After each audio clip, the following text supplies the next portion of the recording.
irmãos. É muito bom a gente estar junto aqui.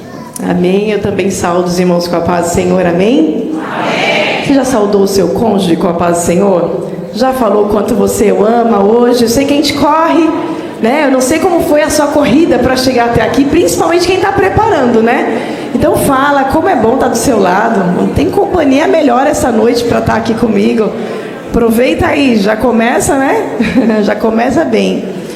E foi nos formulado esse convite para os dois estarmos aqui ministrando, mas eu falo muito, o Anderson também, e nós temos um tempo a ser respeitado, então a gente decidiu que o Anderson vai ministrar, tá bom? Para a gente conseguir seguir bem o tempo.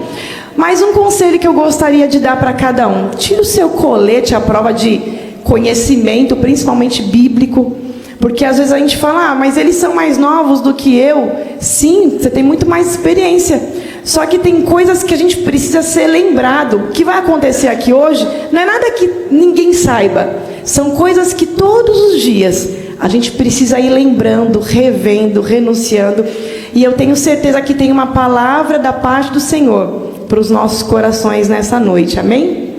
Amém, queridos. Então eu vou pedir para a Cláudia fazer essa oração, né? Mas antes, eu queria que, se você pode, se coloque de pé, né? A Cláudia vai orar por mim. Não tem coisa melhor do que a esposa colocar a mão na cabeça do esposo, né? Porque se ele começar a se tremer, ela repreende, em nome de Jesus. Brincadeira, né, irmão? Brincadeira. Mas eu queria que você olhasse para o seu cônjuge, dá uma olhadinha para ele, para ela, e olhou? Aquele olhar romântico assim, olhou? Isso. Agora olha para cá. Eu acho que você vai concordar comigo. Tirando os defeitos, o resto é só virtude, não é?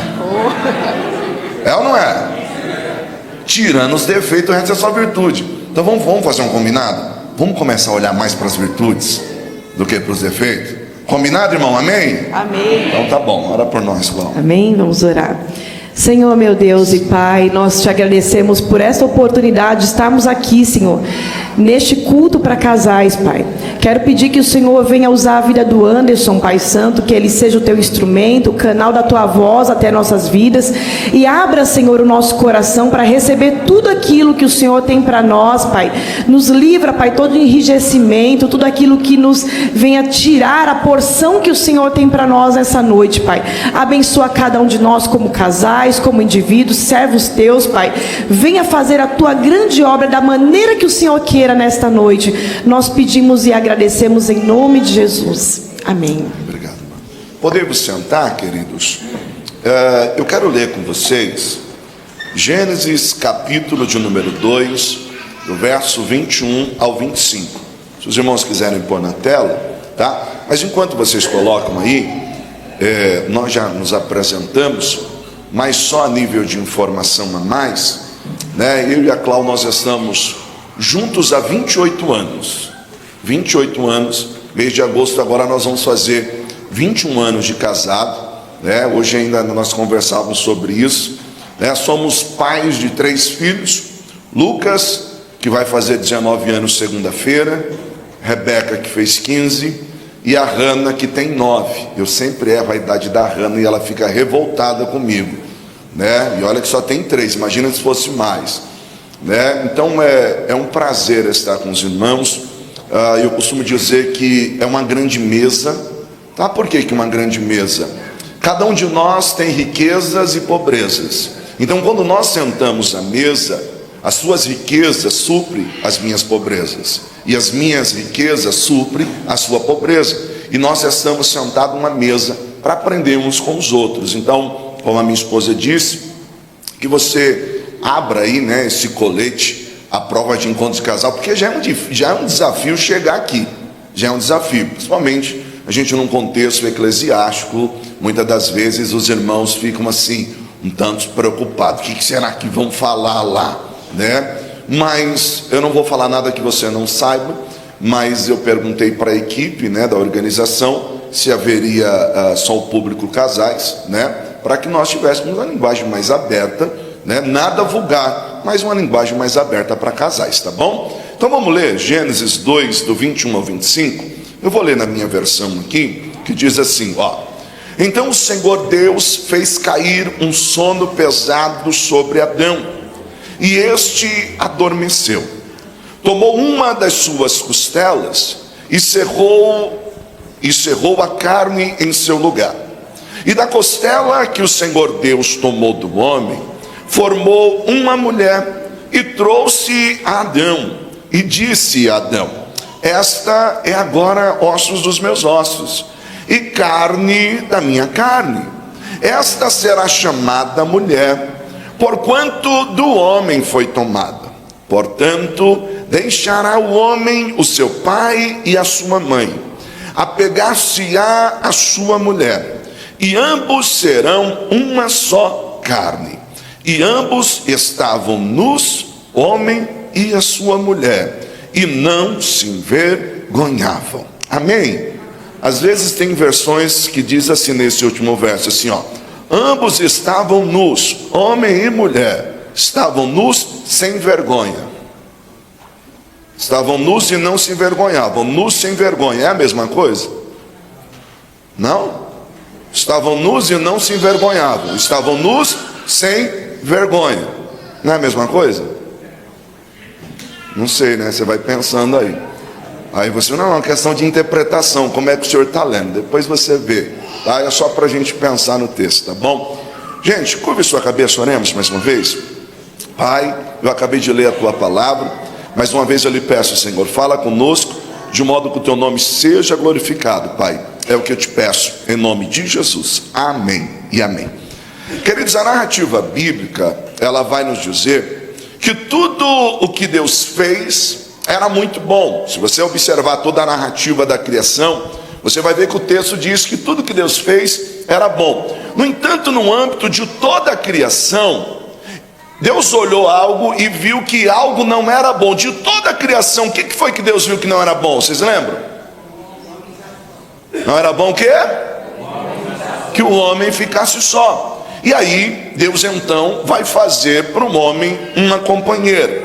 Gente, quando Deus institui a família vem antes da ideia de igreja. A primeira instituição divina é a família. E a partir daí, nós temos o padrão de Deus para uma família: homem e mulher. Por que é importante nós pensarmos isso?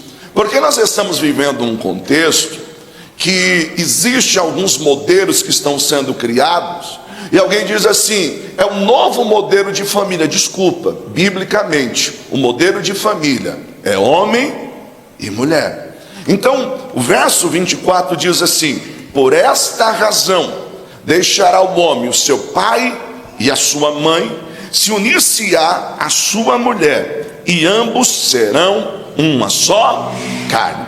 Então eu quero pensar com vocês sobre os desafios da vida 2. Olhando para esse texto, nós vamos pensar sobre alguns desafios. Mas eu queria perguntar para vocês: o que é um desafio? Alguém pode me ajudar? O que é um desafio? Um de cada vez. Eu vejo muita gente falando, talvez não dê tempo para ouvir todos. Isso aí é fé de palestrante, sabe? Quando você olha. Alguém pode me ajudar? O que é um desafio? Isso, que mais? Que mais? Isso, irmão, eu estou numa unção tão grande que eu estou lendo pensamento. Você vigia. O que é um desafio, irmãos? Me ajuda aí. Um teste, algo que você coloca para a pessoa fazer. Que mais? Uma dificuldade a ser enfrentada, um obstáculo. Tá, aí deixa eu te perguntar, tudo isso que vocês estão falando é verdade. A gente tem uma definição simples, né? É tudo aquilo que nos tira da nossa zona de conforto. Porque assim, todo ser humano tem uma zona de conforto. Então tudo aquilo que de alguma forma vai te representar, te tira da zona de conforto, representa um desafio. Meu Deus, por exemplo, para alguns falar em público é um grande desafio, né? Para outros ficar calado é um grande desafio. Não é verdade? Agora deixa eu te perguntar, individualmente, você tem os seus desafios, sim ou não? Sim. Agora você imagina, você arrumou alguém para viver a vida 2, e agora seus desafios são em dose dupla. E aí eu queria pensar algo com você. O que para você é simples, para o outro pode ser um baita gigante. E às vezes dentro de casa a gente diz assim: sério? Você está preocupado por causa disso? Nossa! E o outro do outro lado está dizendo assim: nossa, você não tem dó de mim? Nossa, isso não... Então percebe? Às vezes para um é um baita de um gigante, para o outro não é nada. Então todos nós temos desafios. E à luz do texto, eu queria pensar com vocês sobre alguns desafios. Então, o primeiro desafio que eu quero pensar com vocês nessa noite é o deixar. O texto diz assim, ó: portanto deixará o homem o seu pai e a sua mãe, e unir-se-á a sua mulher, e ambos serão uma só carne. Perceba uma coisa: antes de Deus unir, primeiro Deus ensinou a deixar. Então sabe qual é o primeiro desafio da vida 2? Deixar. Gente, algumas definições da palavra deixar. A palavra deixar significa mover-se para fora de, sair, retirar-se, cessar de pertencer, afastar-se, demitir-se. E aí tem algumas definições. Pastor, o que o senhor quer dizer? Quando o texto diz deixará o homem seu pai e a sua mãe, o texto está nos falando de uma emancipação em honra. E olha que interessante: eu só estarei pronto para unir se primeiro eu aprender a deixar. Agora, o que isso tem a ver com a gente que é casado? Porque tem gente que está casada há 1 ano, 2 anos, 10 anos, 20 anos, e ainda não aprendeu a deixar, ainda não aprendeu a afastar-se de, não aprendeu mover-se para fora de, não aprendeu sair de algumas coisas, não aprendeu cessar de pertencer. E aí nós temos algumas áreas que infelizmente na nossa vida atrapalham o casamento. Por exemplo, se eu não aprender a deixar, se eu não aprender a me emancipar emocionalmente, você sabia que às vezes o problema não é a sogra? Você sabia que o problema às vezes é você, que tudo que acontece você vai levar lá na casa do pai e da mãe? Já parou para pensar nisso? É porque assim, ó, você pode ter 40 anos, 50 anos, mas para sua mãe você vai ser sempre o bebê.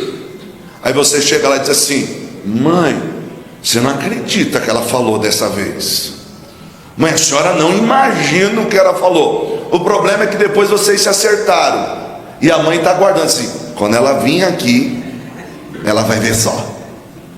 Deixa ela vir aqui. Eu vou falar. Irmão, a gente chega na casa da mãe, a gente tem quase 120 quilos. A mãe olha para a gente e diz assim: não está comendo não, meu filho? Está se alimentando direito? O menino tem 120 quilos, irmão. 120 quilos. A mãe olha e diz assim: está meio pálido, está meio abatido.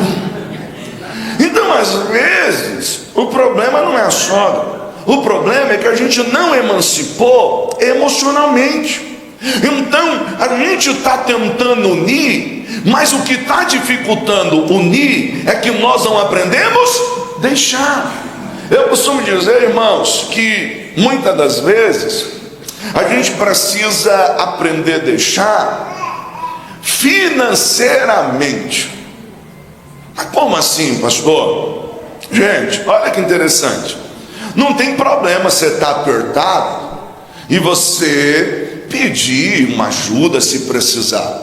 Mas às vezes o casal não prospera porque a vida dele toda, nenhum dos dois deixou. E de vez em quando qualquer decisão que o casal vai tomar, aí alguém interrompe, alguém entra no meio. Mas por quê? Porque o fato de você não ter emancipado, toda hora você está lá pegando alguma coisa, alguém diz assim: vocês só têm o que comer por causa de mim. Se não fosse eu ajudando vocês, vocês não tinham nem onde morar. E às vezes o casal não amadurece porque não aprendeu a emancipar. Eu lembro que quando eu casei com a Cláudia, é bem interessante isso, porque o pai da Cláudia, ele era dono de casa de carne, irmão. Ele era dono de casa de carne. O homem tinha açougue. Irmão, você pensa que tipo de carne que ele levava para casa? Só levava, irmão, só coisa boa. A Cláudia, irmão, ela gostava tanto de carne, a Cláudia conhece tanto de carne, que quando ela está comendo carne, ela come sendo assim, essa carne está meio dura. Esse boi, ele foi tratado com ração, não é pasto. Aí ela come mais um pedaço assim, e era malhada essa vaca, não era branca, era malhada. Essa parte foi eu que inventei, tá, irmão? Essa parte foi eu que inventei, mas que ela já falou algumas vezes assim, essa carne está igual o meu pai falava, eu acho que esse boi não foi pasto. Eu ficava olhando assim, nossa, você cortou o bife e descobriu tudo isso. Agora detalhe, irmão, casou com um camarada que nem comer carne come. Eu dei um encontro de casais no sul, eu fui ministrar no sul, e justamente para um encontro de casais. Irmão, lá no sul o povo só fala de churrasco, irmão. E assim, não é churrasco igual o nosso aqui, espetinho. É metade do boi inteiro lá que fica laçando o dia inteiro. Aí na hora que eu falei que eu não comia carne, os irmãos se escandalizaram. Mas nada, não é nada questão religiosa, tá, irmãos? Eu tenho um amigo que dizia que acha que minha mãe me batia com um pedaço de bife quando eu era criança e eu criei trauma. Mas eu pergunto para todo mundo na casa da minha mãe, todo mundo ama carne, a vida deles é churrasco, se deixar eles comem até crua, mas eu não, desde criança eu não como. Mas voltando aqui ao contexto, e aí, queridos, chegou o dia que a gente casado, novinho, acabou a carne. E aí, se eu soubesse, se eu ligasse para o meu sogro, para alguém, com certeza na mesma hora viria. Mas a gente aprendeu assim, nós casamos, nós precisamos emancipar, nós precisamos crescer junto. Aí eu disse assim, meu Deus, o que eu faço para ela? Eu chegava primeiro do serviço, aí eu disse, já sei. Fui lá, irmão, tinha uma coisa que eu sei fazer, é omelete, irmão. Aí eu preparei o omelete, coloquei amor no omelete, sazon, sabe o sazon? Preparei. E aí quando a Cláudia chegou, eu fui servir ela, porque a Cláudia não estava acostumada com isso, né, irmão? A gente não fazia muito tempo que estava casado. Falei, amor, não tem carne, acabou, mas eu preparei algo para você. Mas servi ela e fui orando, irmão. Fui orando, que a gente ora, né? Fui orando, ela comeu. Quando ela comeu, ela disse, nossa, tá parecendo camarão. Quando você ora, irmão, Deus faz o ovo parecer camarão. Mas por que eu estou dizendo isso? Porque é um tempo de crescimento. Então, casais, eles precisam crescer junto. E às vezes, para que haja a união, eu preciso primeiro aprender a deixar. Há quem diga, queridos, que se possível, não sou eu que falo, especialistas na área de comportamento humano e na área de casais, eles dizem que se possível até geograficamente. Por que se possível? Eu sei que não é fácil a vida de ninguém, mas às vezes se você está nessa fase de união, de crescimento, às vezes se você consegue emancipar até geograficamente, é bom para o casal, se possível, né? Há um estudioso que diz o seguinte: morar perto de sogro e sogra, essa não sou eu que digo, tá? São eles que dizem. Ele diz assim: morar perto de sogro e sogra é assim, ó. Você tem que morar não tão longe, para quando eles virem te visitar não ter que ficar alguns dias, e nem tão perto, para que não esteja na sua casa todo dia. Não foi eu que falei, tá, irmãos? Eu li isso em algum lugar, né? As brincadeiras à parte, às vezes o casal não amadurece porque a esposa, ela nunca emancipou, ela nunca cozinhou algo para o esposo comer, porque quem faz é sempre a própria mãe. E os casais precisam crescer. A gente fala de emancipar socialmente. Por que emancipar socialmente? Você já viu que tem gente que casou, mas não aprendeu a deixar socialmente, e o cara leva a vida ainda como se fosse solteiro? Então ele está acostumado, quando ele era solteiro, ele não dava satisfação, nem falava para a mãe para onde ia, ou dentro de casa, já emendava de um lugar para outro. Só que agora ele casou, e ele esqueceu que ele precisava deixar o que? A vida de solteiro para poder vir para a vida de casado. O problema é que ele não aprendeu a emancipar. E aí sabe o que acontece, irmão? Ele sai do serviço 6 horas, a esposa sabe que 6h30, 20 para 7, ele já está em casa. O problema é quando ele está vindo, ele encontrou um amigo das antigas. Aí ele parou lá e está conversando. E a esposa ligando. Por quê? Porque ela já assistiu Cidade Alerta lá e ela viu assim, meu Deus, já era o horário, ele não chegou ainda. Será que aconteceu alguma coisa? Ela já mandou no grupo de oração das irmãs. Irmãs, levanta um clamor que até agora o meu esposo não chegou e eu não consigo falar com ele. E ele lá, conversando de futebol com o amigo que encontrou. E o celular no bolso, irmão, vibrando. Só que ele é homem, ele sabe que a mulher está ligando, ele não vai querer atender na frente do amigo. Está vibrando, ele está aqui, daqui a pouco eu falo. E conversa, e a hora vai passando. Quando ele vê que não tem mais jeito, ó ele, alô, aonde você está? Até agora você não chegou. Ó ele na frente do amigo. Oi, amor, te amo. Minha mulher, essa mulher me ama. Onde você está? Eu já pedi oração no grupo das irmãs, eu já na intercessão, eu já liguei para um primo meu que é delegado para ver se ele sabe de alguma coisa. Não, amor, estou chegando. E ela falando, não, também, te amo. Tá bom, tchau, te amo. E desligou. Gente, tinha problema ele parar ali para conversar com o amigo? Claro que não. Mas você sabe quando a gente aprendeu a emancipar em honra? Sabe o que a gente faz? Amor, eu estou aqui, encontrei um amigo aqui, daqui a pouco eu estou chegando, tá? Se preocupa não, não é desonroso. Por quê? Porque eu aprendi a emancipar. Pastor, por que o senhor está falando isso? Gente, a gente não tropeça em pedras grandes. As pedras grandes a gente desvia. Você sabe que quando a gente conversa com casais, por que eles estão querendo se separar? Sabe qual que é a fala de alguns? É muita coisa. A convivência e tal. Sabe qual é o problema de muita coisa? É que todo dia a gente vai gerando coisas que geram um atrito, que geram uma briga, que geram uma confusão. E às vezes são coisas simples que a gente poderia resolver. Quando eu aprendi a emancipar em honra, por exemplo, eu deixei para unir. Então o que acontece quando eu deixei para unir? Fulano, eu preciso passar lá em casa. Eu agora sou casado. Fulano, eu não posso, eu vou ver com o meu esposo, aí eu te falo, aí eu te confirmo. Por quê? Porque agora eu sou casado. Então assim, princípio de Deus, portanto, deixará. Ou seja, se eu não aprender a deixar, eu nunca vou conseguir unir.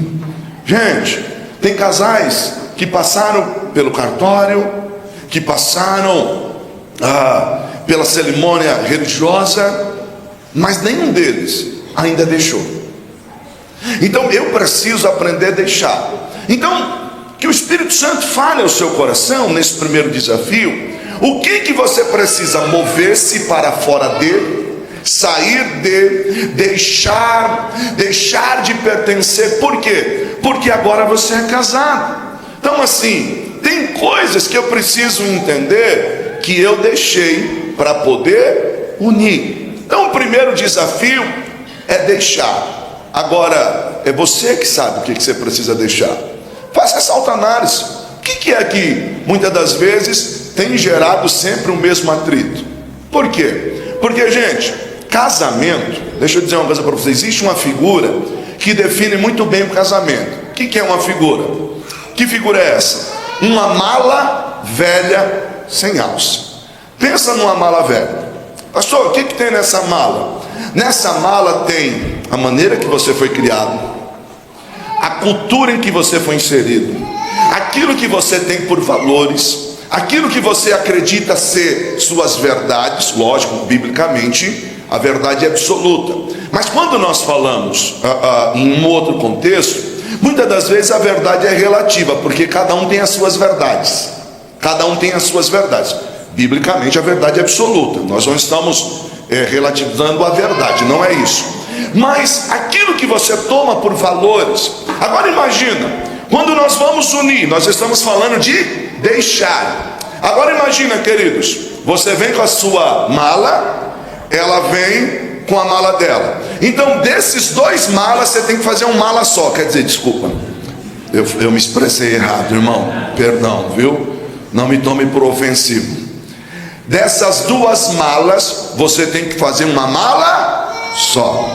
Agora imagina, você abriu sua mala, ela abriu a dela, só que agora nós abrimos a mala da vida a dois. Tem que ter duas malas agora? Agora uma mala? A pergunta é: o que você vai pôr? O que ela vai pôr? Queridos, se eu quiser colocar só as coisas minhas, vai caber a dela? Se ela quiser colocar só a coisa dela, vai caber a minha? Então qual que é o desafio?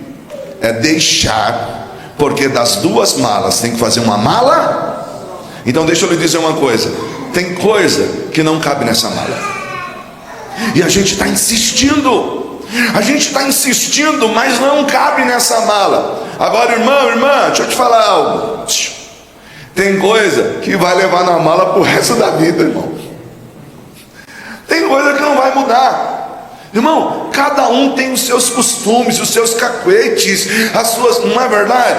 Tem coisa que, irmão, tem coisa que você aprendeu daquele jeito, vem a cultura, está inserido em você, e aí o esposo, você vai olhar e vai dizer assim: Deus vai me dar graça, eu preciso aprender a conviver com isso e vou amá-lo assim, e vice-versa. Agora tem coisa que você não vai pôr na mala, você vai precisar deixar. Então qual é uma palavra que resume casamento? Renúncia.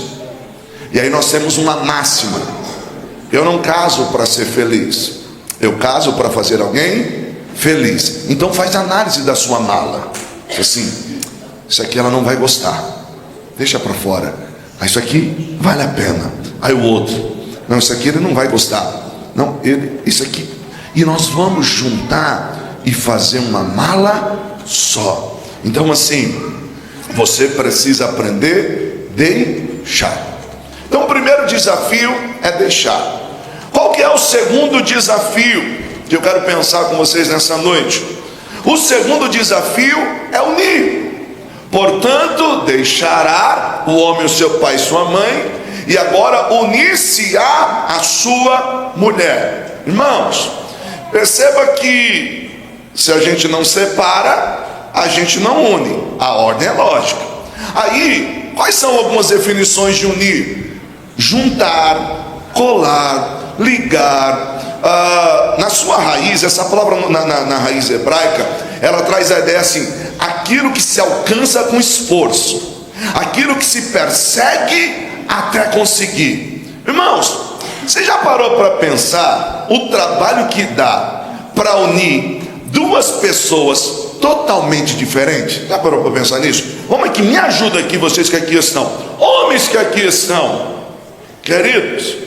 Quando o homem diz nada não, por exemplo, assim, aconteceu alguma coisa, o homem diz não, nada não. O que significa nada não para nós homens? Eu sei se vocês podem falar mais forte, por favor, me ajuda, que eu preciso de vocês nesse momento. O que significa nada não para o homem?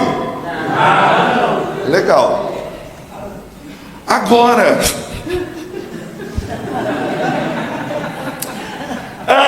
quando a gente pergunta para a esposa: oi amor, aconteceu alguma coisa? E ela diz: nada não.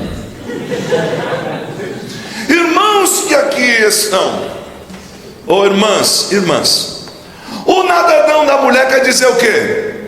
Muita coisa.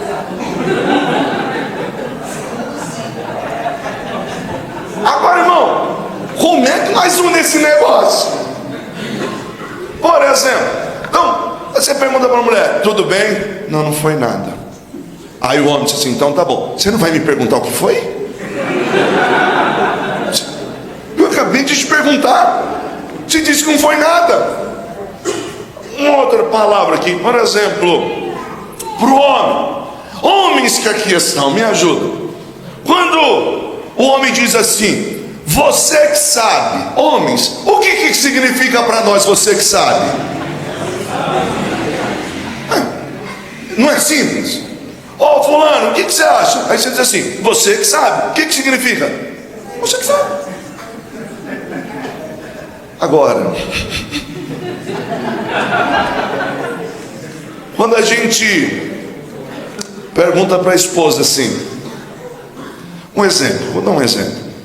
O homem é assim, ó, bateu a meta lá na empresa, ou vai ter alguma confraternização, aí o pessoal falou assim, gente, vamos comemorar, vamos alugar uma quadra aqui, a gente faz um churrasquinho e tal, ó, mas só a família, só os homens lá, nada de bagunça. Aí ele, legal. Aí o que ele faz? Ele chega assim e fala assim, ô amor, pessoal lá na empresa, ele vem assim, né? Amor, pessoal lá na empresa combinou que a gente bateu uma meta lá, e o pessoal lá combinou, alugou uma quadrinha ali, pra gente fazer uma brincadeira, assar uma carne. Aí ele lança logo o nome do irmão da empresa lá que é crente, fala assim, sabe o irmão fulano? Que ele quer fazer, que eu levei na igreja. Como Deus usa aquele homem, meu Deus, ó, pensa, o que tem ele? Ele vai, você lança logo o nome dos crentes.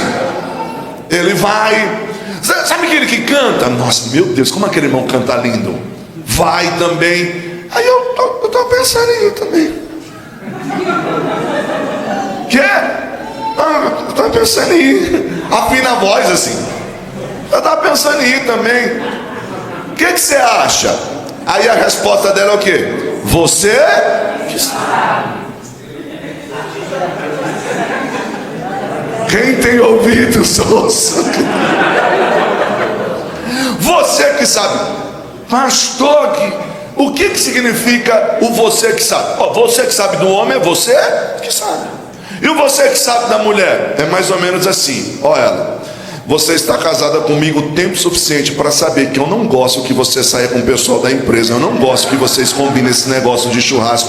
Eu acho que Deus não está nesse negócio. E mesmo que você falou que vai o irmão lá, que Deus usa ele, vai o cantor, mas tudo bem, eu não sou a esposa dele que toma conta dele.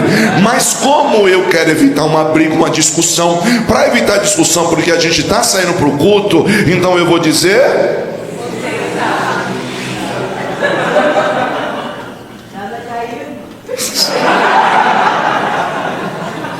Então eu vou dizer, você que sabe. Eu vou dizer para você, você que sabe. E aí o que é pior, irmão, a gente sofre com isso assim, cara. Ela falou, eu que sei, vou ou não vou? Parece aquelas coisas de mãe. Você já viu mãe quando você diz assim, mãe, tava pensando em ir lá e tal, assim, você que sabe, mas eu não estou sentindo. Irmão, se a mãe falou para nós, não está assim, acabou o passeio, destruiu o passeio. É só a mãe falar para você assim, ó, você que sabe, mas eu não estou sentindo o dia. A gente fala assim, mãe, aí zoou. Tive um sonho. Eu tive um sonho. Seu amado, irmão, ainda que você vá, não tem graça nenhuma. Então percebe como é difícil. Mas olha como que Deus é lindo. Se Deus disse para unir é porque dá. Se Deus disse para unir é porque tem jeito. Qual é o problema nosso? É falta de conhecimento. O meu povo perece por falta de conhecimento. Existem algumas falas pós-modernas, diz assim, incompatibilidade de gênero. Irmão, não tem ninguém que pense igual. Homem e mulher são completamente diferentes, são universos diferentes. Quer ver uma coisa? A gente relaxa ficando calado. A mulher relaxa o quê? Falando. Irmão, e vou dizer um negócio para você. Como que é sério isso? Porque ela está falando, ela fala. Tô brincando, não vou apanhar aqui, né? Aí ele, Aí ela faz assim, você está prestando atenção no que eu estou falando? Aí é nessa hora que ele põe em prática a raiz pentecostal dele. Deus, revela ao teu servo nesse momento. Senhor, traga uma revelação profética. Aí você fala assim, eu falo assim, então qual que foi a última coisa que eu falei? Você falou lá do negócio lá da irmã. Mas irmão, deixa eu lhe dizer uma coisa. Você sabia que ela precisa que você ouça ela? Você sabia? Ela precisa. Para ela é importante. Por quê? Porque ela precisa falar. E ela precisa ter alguém para... Olha, meu Deus, virou até um coral das irmãs agora. Se tinha até um arrepio assim. Irmãos, e é importante. Agora, irmã, deixa eu dizer uma coisa para você. Ele também precisa ficar lá, aquilo que a gente chama da caixa do nada. Porque eu não sei se as irmãs sabem, mas a gente tem tipo um superpoder. Irmão, a gente tem tipo um superpoder, é verdade. Por quê?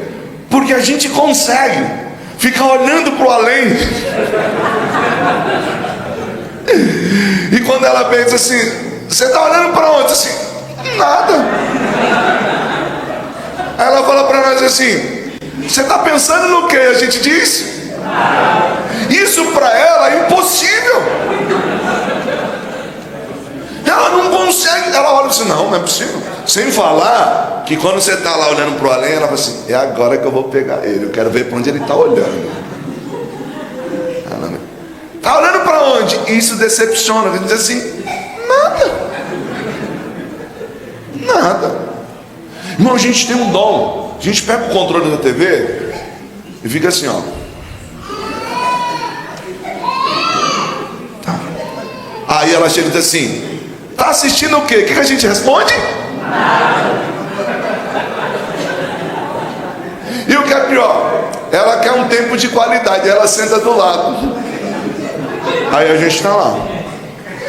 Aí tá assim, quem matou foi a gente. Aí ela diz assim, bem na hora que eu ia saber quem matou, põe lá. Só que a gente não volta, a gente dá a volta inteira nos canal. Porque eu não sei te falar, eu acho que é tipo um superpoder. Quando volta, acabou a reportagem. Ela falou assim, nossa, eu queria saber quem foi que matou. Isso pra lá. Aí a gente espiritualiza. Isso não vai edificar a sua vida mesmo?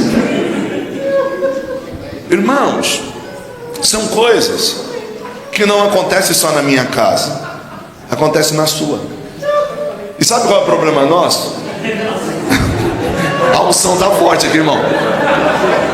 Deus está quebrantando os corações. Isso se chama unção do riso.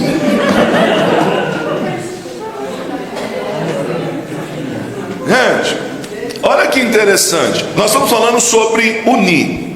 E eu estou dizendo para você que unir dá trabalho. Só que se eu procurar entender que são universos diferentes, mas fomos feitos um para o outro.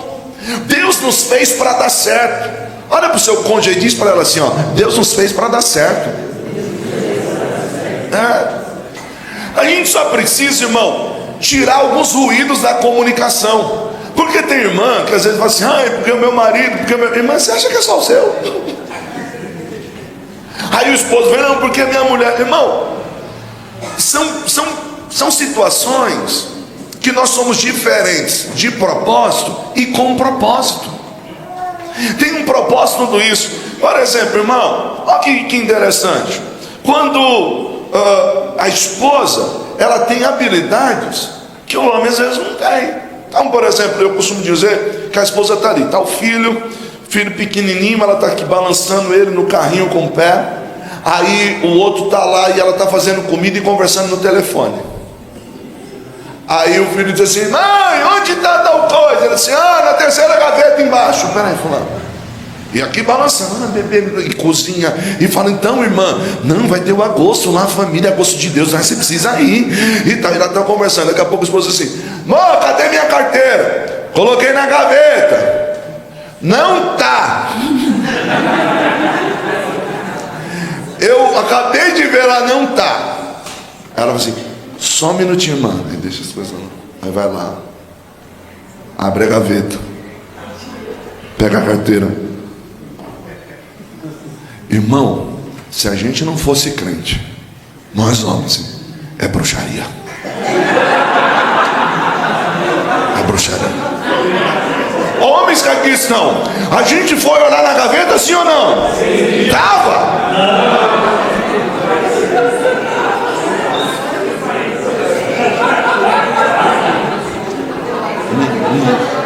Irmãos, se a gente não fosse crente, eu ia dizer é bruxaria. Porque a gente, amor, eu acabei de olhar. Você não procura, não, é sério. Eu olhei, irmãos, me ajude. A gente olhou ou não olhou? Olhou.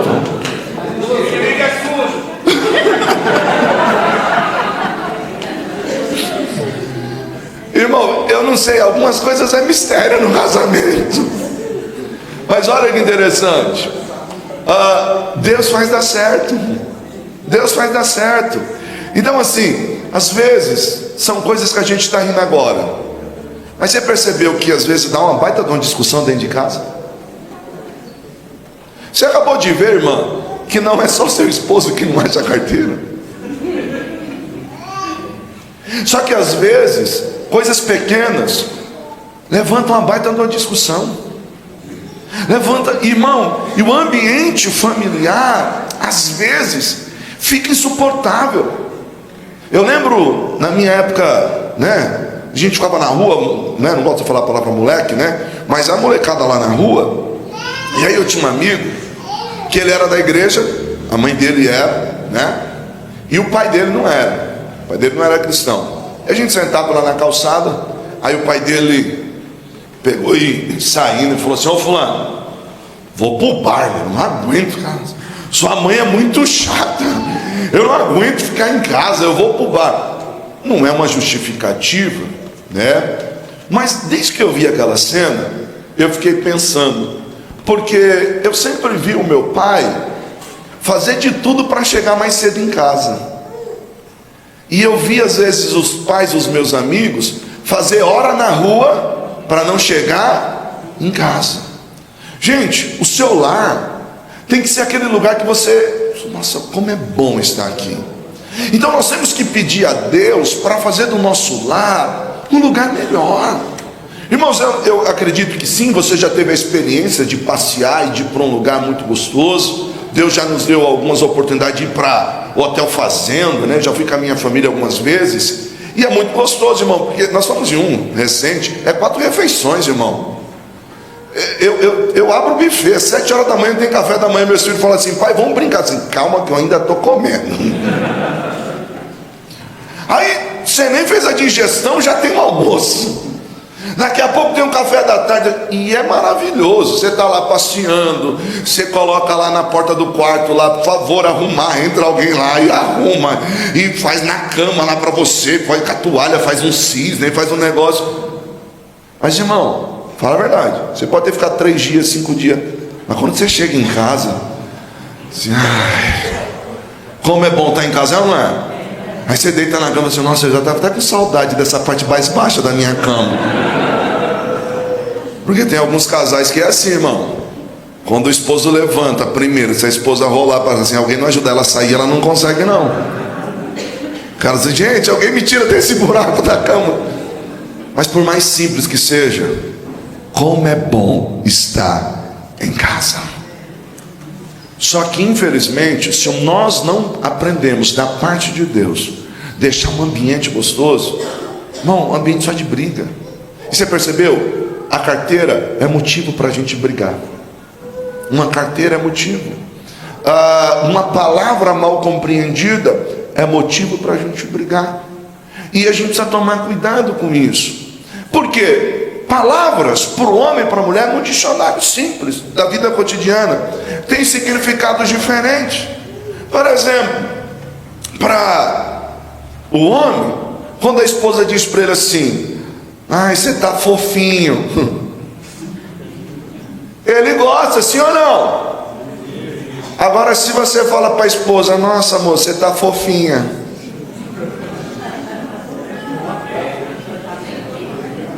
mas não é a mesma palavra, mas tem significado diferente. Por exemplo, para a mulher, né? Para, ela fala para você, para. O homem, o que significa para? Para o homem, para, o que significa? E para a mulher, para, significa o quê? Ah, irmão, você não pegou a visão, irmão. Fica atento, varão. Você está lá, falando os negócios para ela assim, para, vai. Aí você, então tá bom. Ô irmão, quando ela diz para, está dizendo para não, continua que eu estou gostando, continua. Então, irmãos, tem significados diferentes. Então o que nós precisamos entender? Que dá trabalho, né? Eu falei da mulher que ela está lá, e ela está fazendo aqui, conversando. Aí ela vai precisar trocar o bebê. Diz assim, amor, olha o leite aqui para mim. Aí, irmão, a gente vai olhar o leite. E nós somos homens. Tudo para nós é desafio. Você não vai desligar o leite quando ele começa a ferver. Você vai deixar ele subir no talo, que a gente é homem, irmão. Olha o leite lá e você olhando para o leite. Você faz igual o faroeste.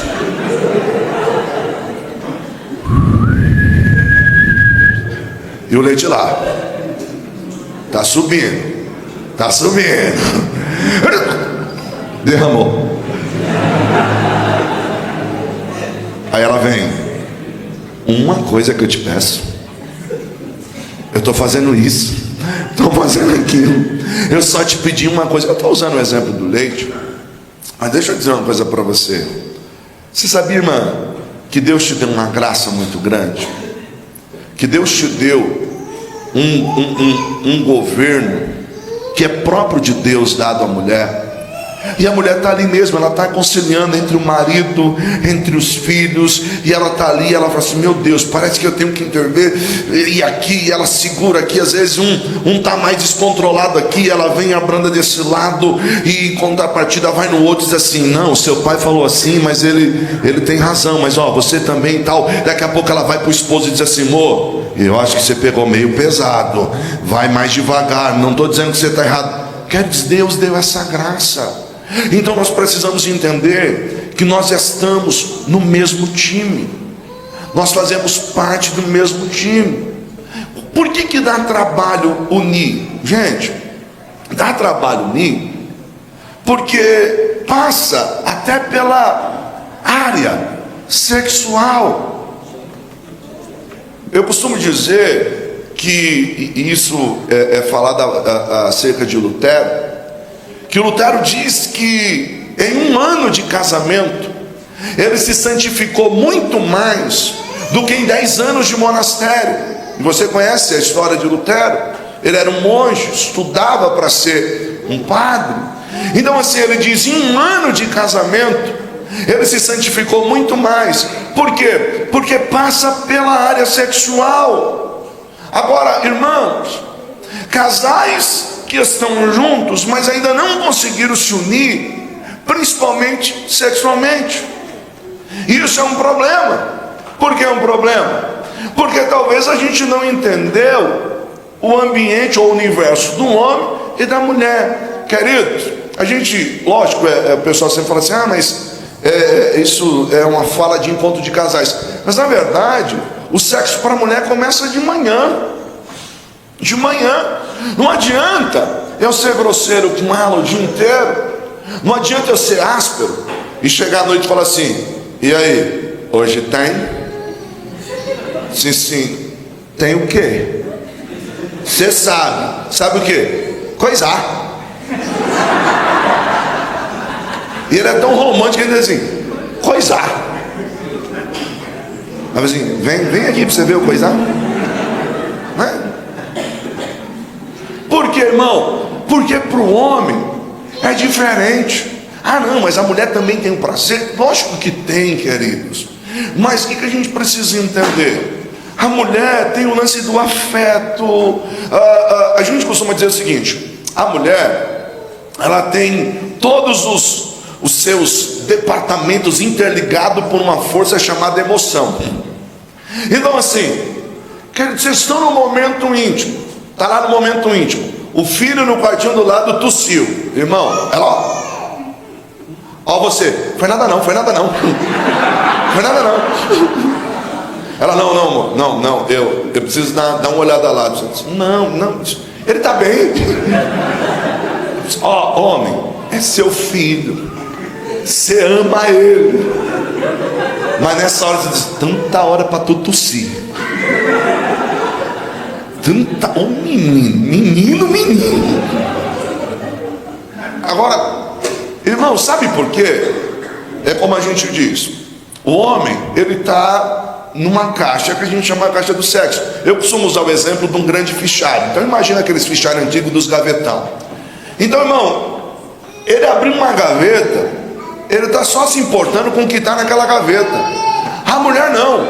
A mulher é como se tivesse todas as gavetas abertas, interligadas, pela emoção.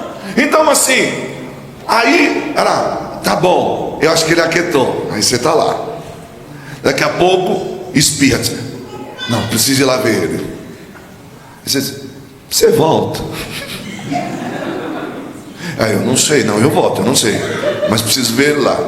Daqui a pouco você ouve o barulho do inalador.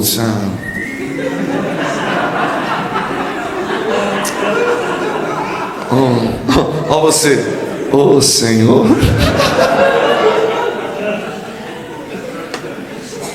Irmão, não adianta você brigar com ela, ela não vai conseguir se conectar. Porque está tudo interligado. E a gente é mais fácil ter um gavetão. Irmão, eu costumo dizer o seguinte, ó, você foi no velório, ninguém gosta de ir no velório, mas imagina que você foi no velório do primo, do amigo. Você foi por consideração, por respeito, mas não é aquela pessoa tão próxima, tão íntima.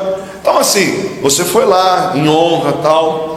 Aí a gente, né, você foi com a esposa, aí nós temos aquela tradição, que até uma higiene, não, vamos tomar um banho, estava lá no cemitério, um monte de gente, e a esposa vindo e conversando, assim, você vê, né, que coisa tão triste, que tragédia, você, não, é verdade, não, meu Deus, tal. Aí ela entra no banheiro para tomar banho, eu vou tomar um banho, eu vou também. Aí ela tá falando, porque ela ainda está lá no velório, ela está lá. Não, mas você viu que você viu a fulana? Nossa, eu vi a fulana, né? Tão triste, já dá uma dó. E você Aí ela começou a despir a parte de cima. Então você já foi no seu fichário, assim, a gaveta, gavetão. Deixa eu ver. É isso aqui.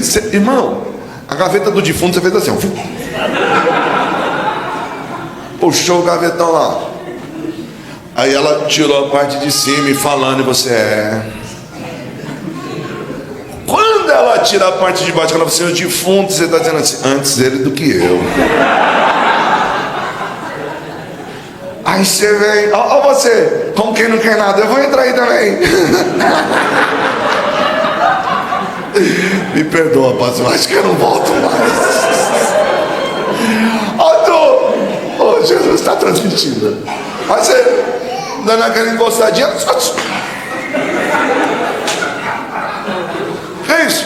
Olha, que isso? Aí você, nada.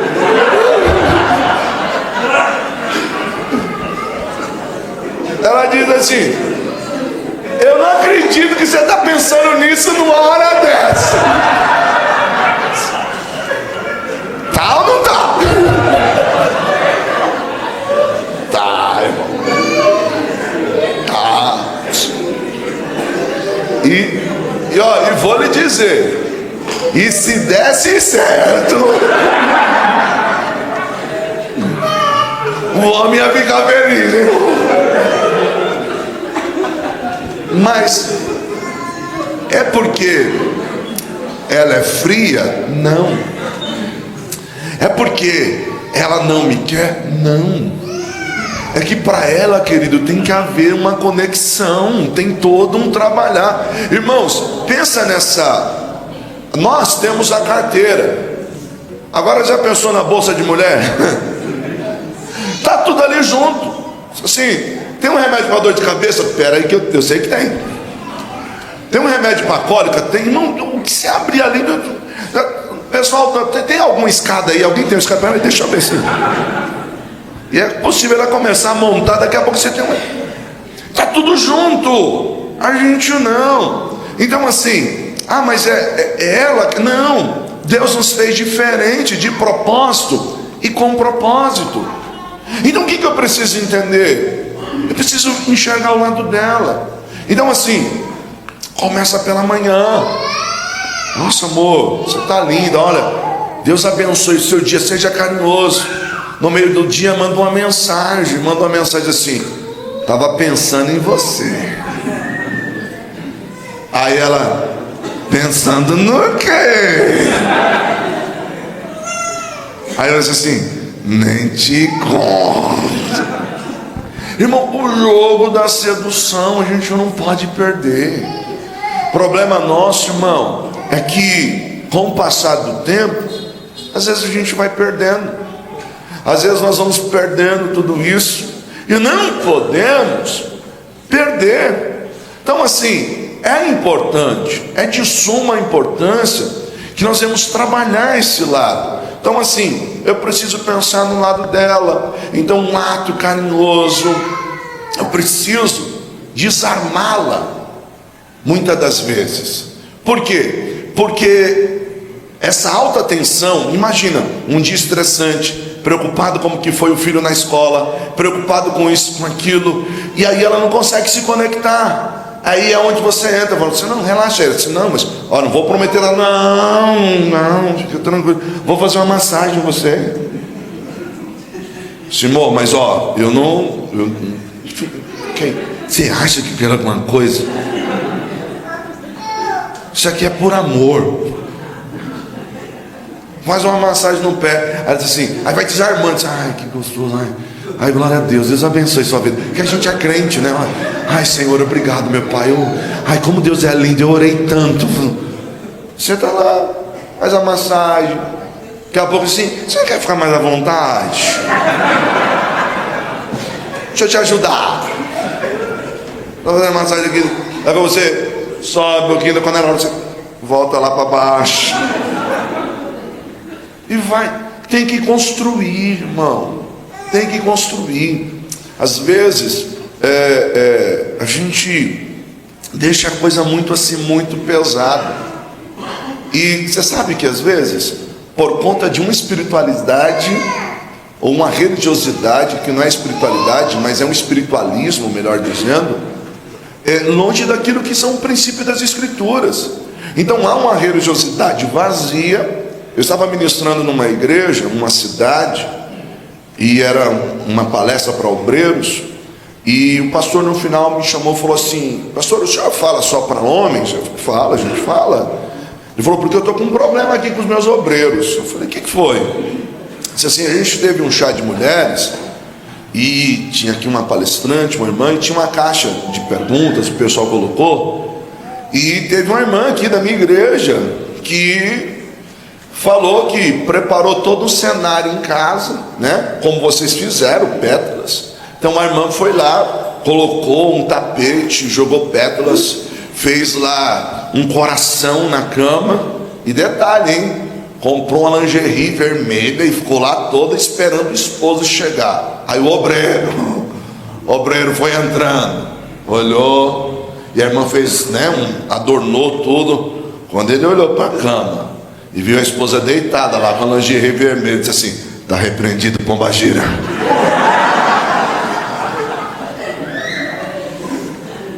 Você tem ideia do que é isso, irmão? Alguém do lado dizendo assim: ô Senhor, faz comigo, Senhor, toca na minha, Senhor. Toca na minha, para fazer um negócio desse. E o pastor falou assim: irmão, meus obreiros aqui, eles estão no nível de religiosidade, um espiritualismo que não é o bíblico. Então eles são espiritualizados, mas não são espirituais.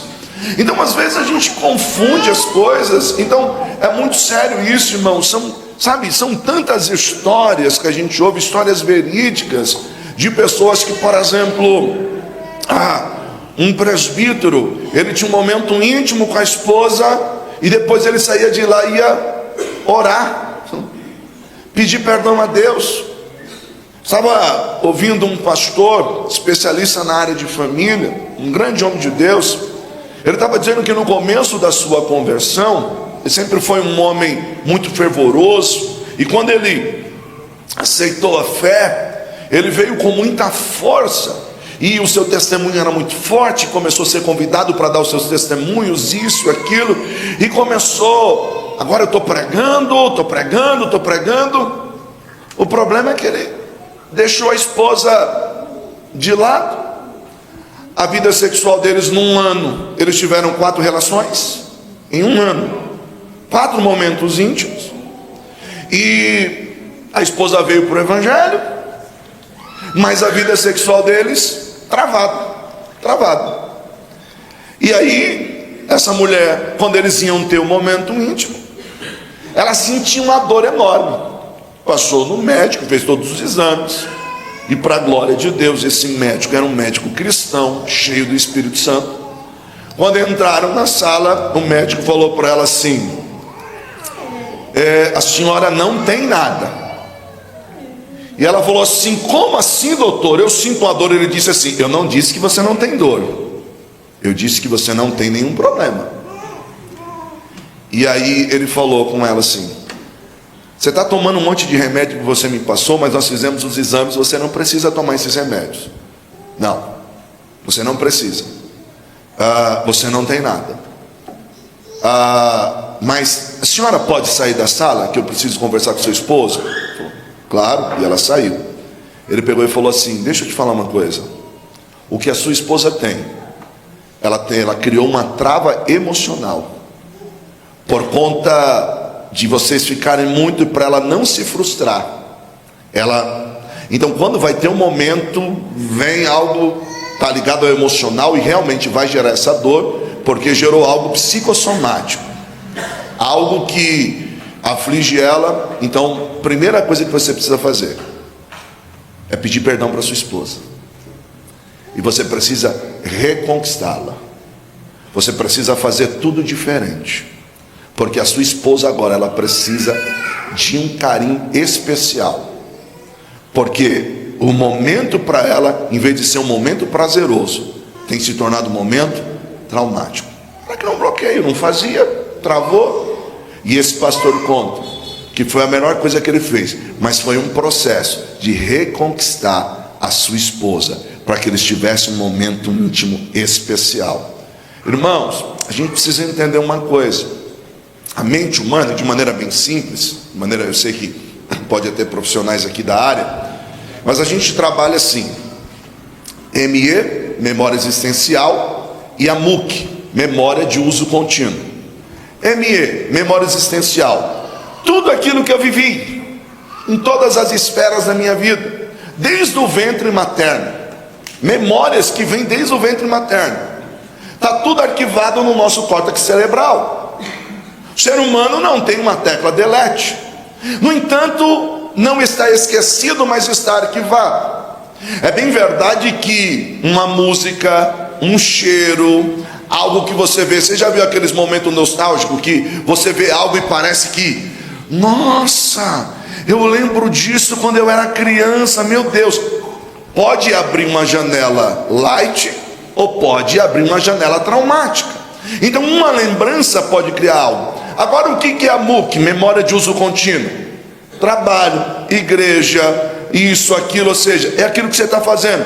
É por isso que a gente entra no piloto automático. Como assim? Você já se viu indo para um lugar e perguntou assim: para onde que eu estou indo mesmo? Já aconteceu isso com você? Então vamos orar por você, porque a coisa está séria. É brincadeira. Mas percebe que você está fazendo, irmão, você está fazendo o caminho da igreja de cor. Não, nossa, eu não estou indo para a igreja hoje não, mas você pegou a rota. Você está no piloto automático. É a MUC, memória de uso contínuo. Você está indo. Pastor, por que o senhor está falando isso? É porque o sexo na vida do casal não pode estar na ME, na memória existencial. Tem que estar na MUC, memória de uso contínuo. Por quê? Porque, queridos, se eu não faço, se eu não tenho esse momento de intimidade, sabe o que começa a acontecer? Eu vou jogando para lá. E aí eu vou criando barreiras, eu vou tentando sobreviver sem isso. E em alguns casos, alguns espiritualizam, aonde não tem que espiritualizar. A questão é que isso não está esquecido. apenas está adormecido, e uma hora vai ser despertado. Qual é o perigo? Ser despertado na hora errada, pela pessoa errada. E aí a gente diz assim: ai, eu não sei, com ele eu não tenho mais, mas eu acho que eu não sinto mais nada. Mas o coração começa a despertar algo por uma outra pessoa. E isso é perigoso, porque o que a gente acha que é amor é uma paixão platônica, que não dura mais do que 2 anos. E aí você olha casais hoje que em 5 anos de casamento nós rompemos, 10 anos de casamento nós rompemos. Querido, precisa tratar essa área, da área sexual. Isso é muito sério. A irmã faz uma campanha no monte de 40 dias e diz para o esposo assim: não encoste em mim que eu estou num propósito com Deus. Mas a Bíblia diz que você não pode fazer isso, tem que ser em concordância. Então percebe? Ou vice-versa. Então assim, é uma área que nós precisamos trabalhar para que não gere dano. Por quê? Porque é um momento onde o casal se torna mais íntimo. Mas vamos aqui para o terceiro pilar, ou o terceiro desafio. O primeiro desafio é deixar, o segundo é unir. E qual que é o terceiro?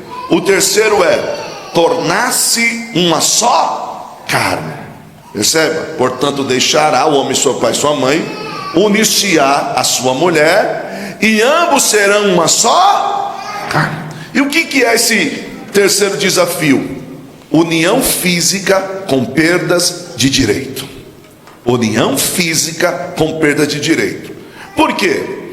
Porque tornar-se uma só carne vai falar que agora não sou mais eu. Como assim? É um momento em que os pronomes possessivos caem por terra. Como assim? Agora não é mais o meu carro, agora é o nosso carro. Ainda, irmãos, que não, graças a Deus eu consegui, eu tenho o meu carro, ela tem o dela, mas agora é nosso. Nós somos uma só carne. Por exemplo, não é mais o meu apartamento, agora é o nosso apartamento. Não é mais o meu dinheiro, agora é o quê?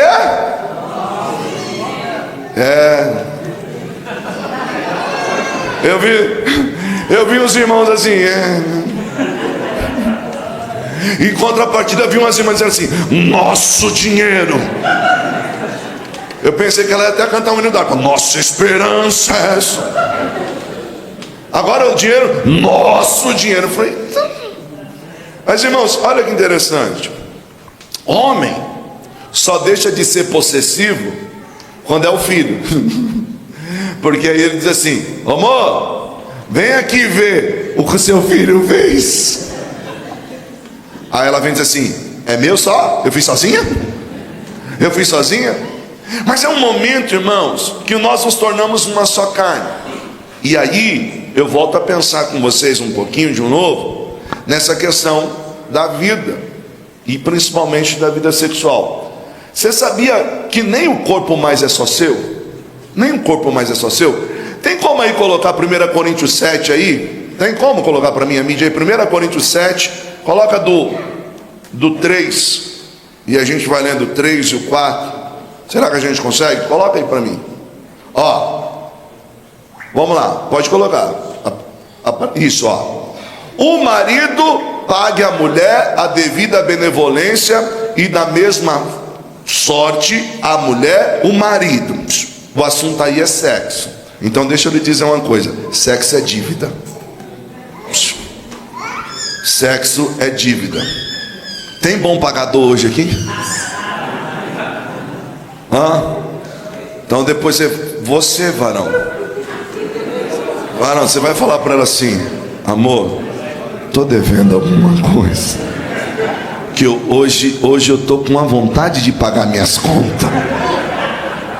Hoje, pensa num homem bom pagador. Aqui do dia hoje. Vamos lá, verso 4, coloca aí para mim. Ó, a mulher não tem poder sobre o seu próprio corpo, mas tem no... Então, maridos, vamos ler essa primeira parte bem forte num coral. Até ali, ó. Mas tem o marido. 1, 2, 3. A mulher não tem poder sobre o seu próprio corpo, mas tem o marido. Meu Deus. Recebe, irmã. Agora, as irmãs, vamos ler a parte de baixo assim, ali, até o ponto final. E também, vamos lá, só as irmãs. 1, 2, 3. E também, da mesma maneira, o marido não tem poder sobre o seu próprio corpo, mas tem a mulher. Olha aí, irmão, agora a coisa ficou séria, hein? Nem o seu corpo é só seu, e nem o dela é só dela. Agora a gente vai fazer um exercício aqui, os homens. Você não escandaliza não, tá? Mesmo que eu não vote, mas você vai falar no ouvido dela assim, mas assim, sabe esse corpício aí? É meu. Mas peraí. Segura. Tem que ter entonação da voz. Você vai falar assim, sabe esse corpício? Só que quando você falar corpício, no final você tem que assobiar assim, que é para ventar, que é para dar um... Você vai dizer assim, ó, sabe esse corpício? Aí você emplaca assim, diz assim, é meu. Tem que... que é para baforar. Vamos lá? No 3. 1, 2, 3, vai.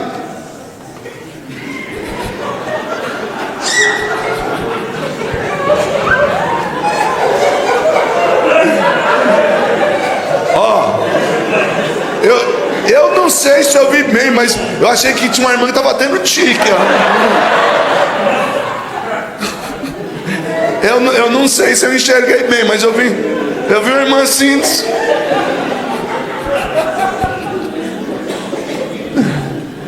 Gente, sabe que a gente precisa entender isso? Porque na verdade, quando a gente namora, a gente não tem vergonha de fazer essas coisas.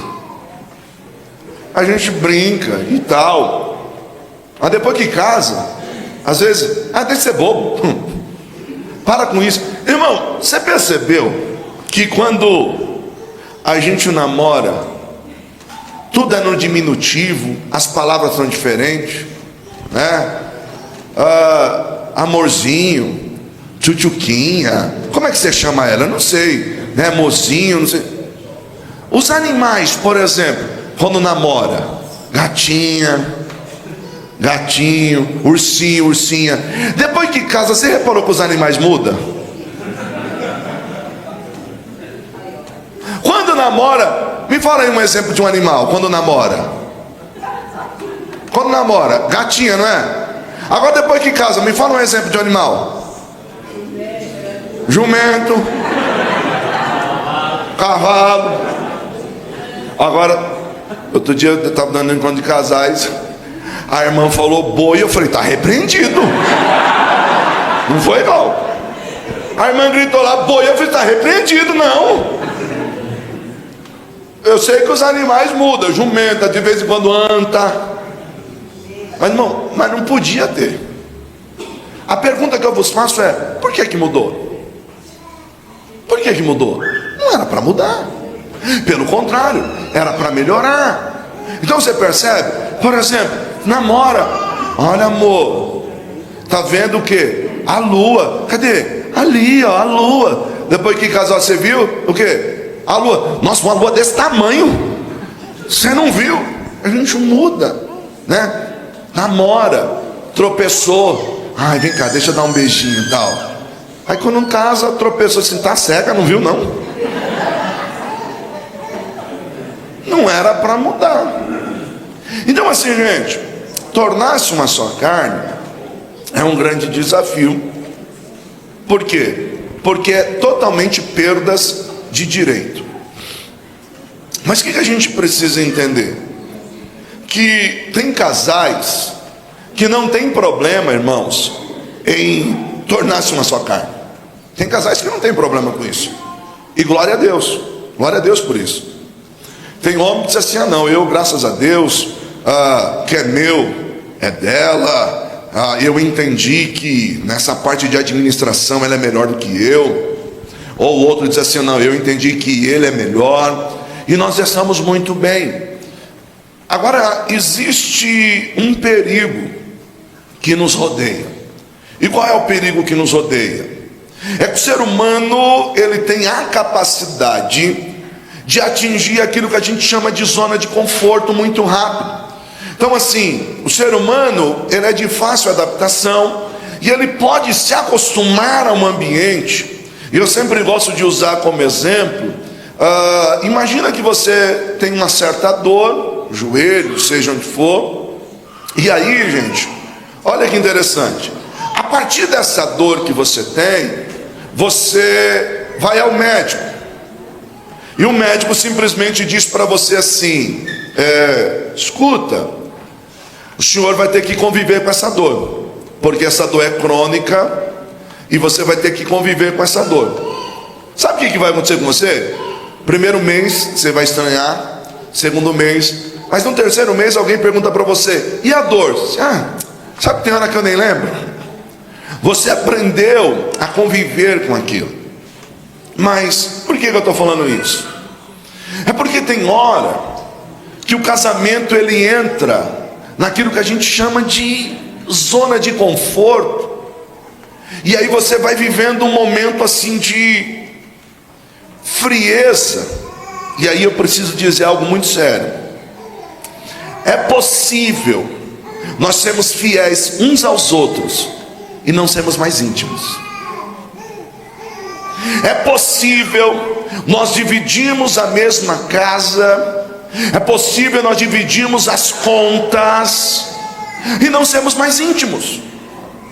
Nós chegamos numa fase do nosso casamento que tanto faz como tanto fez. E eu costumo dizer o seguinte, irmão, seu coração tem que bater mais forte quando você vê ela, quando ela te vê. Mas pastor, a gente já tem 30 anos junto. Irmão, você está vindo, você encontrou ela na rua, ela veio, nossa, minha esposa, tem que dar uma aceleradinha. Nossa, e aí, Jesus, olha quem está vindo ali, aí. Misericórdia. Quanto mais eu oro, mais é sua esposa. Irmãos, é muito sério isso. E aí, qual é o problema? É porque talvez nós fomos perdendo alguns cuidados que jamais poderemos perder. Você namorava, você não ia ver ela sem escovar os dentes, ainda saía na rua assim, ó. Aí, ia andando, encontrava alguém. Você tem um house? Tem uma balinha aí? Irmão, vamos ser sinceros. Quem lembra daquela pastilhinha garoto lá? Que aquilo era bicarbonato com pasta de dente. Aquilo salvou a vida de muita gente, sim ou não? Hoje não. Depois que casou, nem escovar os dentes quer mais. Quando ia ver ela, quando namorava, não ia encontrar com ela sem estar cheiroso, tomar um banho. Hoje assim, vou tomar banho não, está muito frio. E o pior que o infeliz vai assim, eu nem suei hoje, eu não fiz nada. Eu nem suei. Queridos, a coisa é séria. Você sabe, irmão, que às vezes a gente vai perdendo alguns cuidados. Tem irmão que está tão relaxado que ele vem com aquela cueca, aquela folgada. Quando ele acorda de manhã, ele até enfia os braços. Está tão folgado a cueca que o braço até entra assim. Não pode perder certos cuidados, irmão. Eu brinco que assim, ó, depois que casa, tanto lugar para beijar. O infeliz só quer beijar na testa. Ai, pastor, mas o beijo na testa é tão lindo. Ai, eu acho tão bonito quando um casal beija na testa. Você sabia que a testa é a única parte do corpo que não tem sensibilidade erótica nenhuma? Eu duvido que quando tu namorava o cara disse, ai, não vejo a hora da lua de mel. Ai, como que era aquela testa. Ai, Aquela testa vai ser só minha. Ai, Senhor. Estou contando as horas para que. Ai, aquela testa toda minha. Beijo na testa, mas também a gente perdeu a graça. Irmão, a gente precisa tomar cuidado com isso. Então, assim, nós somos íntimos? Não. Estamos familiarizados, mas não somos mais íntimos. Isso é muito perigoso. Eu li a história de um casal que eles tinham um filho especial. Esse filho, infelizmente, tinha aquela doença, né, que com o passar do tempo vai se agravando. E a vida desse casal, eles tinham um propósito que os unia, que era aquela criança. Então, eles sentavam à mesa, o assunto era o menino. Então, hoje eu levei ele para fazer isso. Amanhã eu estou na escala, vou trabalhar, você consegue fazer isso? Claro, tal. E tudo era em torno do menino. Tudo era em torno do menino. Só que, infelizmente, esse menino veio a óbito. E aí eles viveram o tempo de luto, mas sentaram à mesa, e um olhou para o outro, disse assim: cara, a gente não tem o que falar, a gente não se conhece, nós somos familiarizados, mas não somos mais íntimos, porque a única coisa que nos unia aqui era o menino, e não tem mais o menino. Sabe o que eles fizeram? Vamos fazer uma coisa, cada um vai para o seu lado. Perdeu o jogo da paixão, da sedução. Gente, a gente não pode perder isso. Você tem que inventar umas coisas lá, irmão. Tem que fazer umas coisas diferentes.